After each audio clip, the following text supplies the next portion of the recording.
Investigation into a car blast in New Delhi now in its third day as authorities hunt for more suspects linked to Monday's incident. The explosion left 13 people dead, the latest victim succumbing to injuries in hospital. State media reporting that the man driving the car that exploded has been identified as a Dr Umar. 2 cars linked to the suspect have also been traced. Officials earlier confirming they are treating the explosion as a terror incident. It's a step that gives investigators broader powers to arrest or detain people. Authorities added that the attack was carried out by, quote, anti-nationalist forces, vowing to bring perpetrators to justice. They released no further evidence. If confirmed as a deliberate attack, it would be the deadliest such blast in the Indian capital since 2011. And Neha Poonia is covering this story for CNA from New Delhi. Neha, yesterday you were reminding us this is a sensitive story, so authorities very careful about any details that they release on this investigation. But what more do we know from probes into Monday's incident?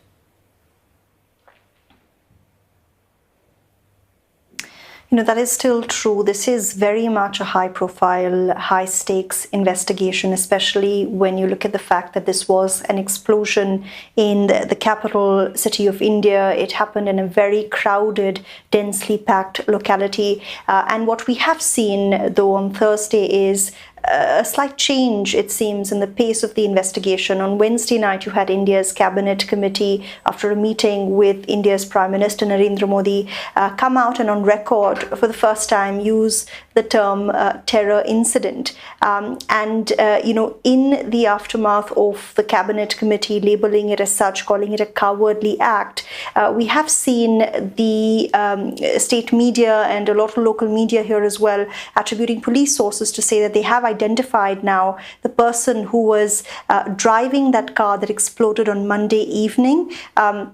Like you said, they've identified him as a Dr Umar, and he is someone who's reportedly, behind the wheels of the car. He had been driving that car around Delhi all of Monday. CCTV cameras are being examined now to trace his exact steps.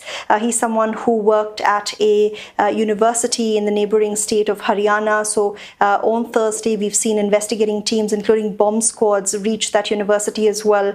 This is the same university where earlier in the week before the blast, 2 doctors were arrested from as well, and arms and ammunition and bomb-making materials were found. We don't yet know if there's a link between the two, but that's certainly what investigators are trying to, find out. And we've also seen, of course, security remain very high across New Delhi. They're looking for cars that might be linked to this Dr. Umar, and reports suggest that 2 cars have been found and they are being examined right now. Neha, security concern. Of course, right after the blast on the very same day, we had India's Home Minister holding at least 1, if not 2, security meetings. Today, another high-level meeting. What came out of these talks today?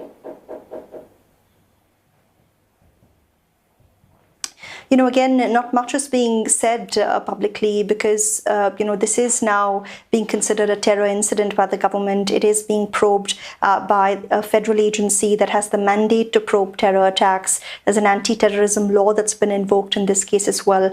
What we are seeing, though, this time, experts say, is the government, proceeding very cautiously. They're not coming out and making multiple statements. They're not saying anything beyond the fact that, India will deliver justice. This is something that the Prime Minister said in his first comments, the Home Minister said publicly, as well as the Defence Minister. What this essentially means, experts say, is that as far as India is concerned, it is proceeding with caution because it wants to ensure it has evidence to back this up. It did, of course, like you're saying, make a reference to anti-national forces.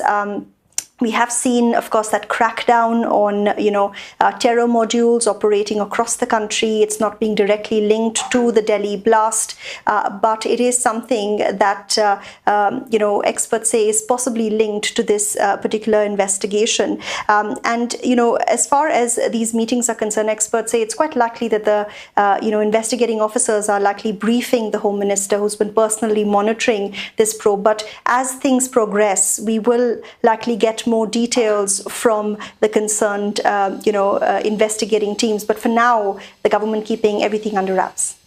Neha Poonia, they're covering this story for CNA from New Delhi.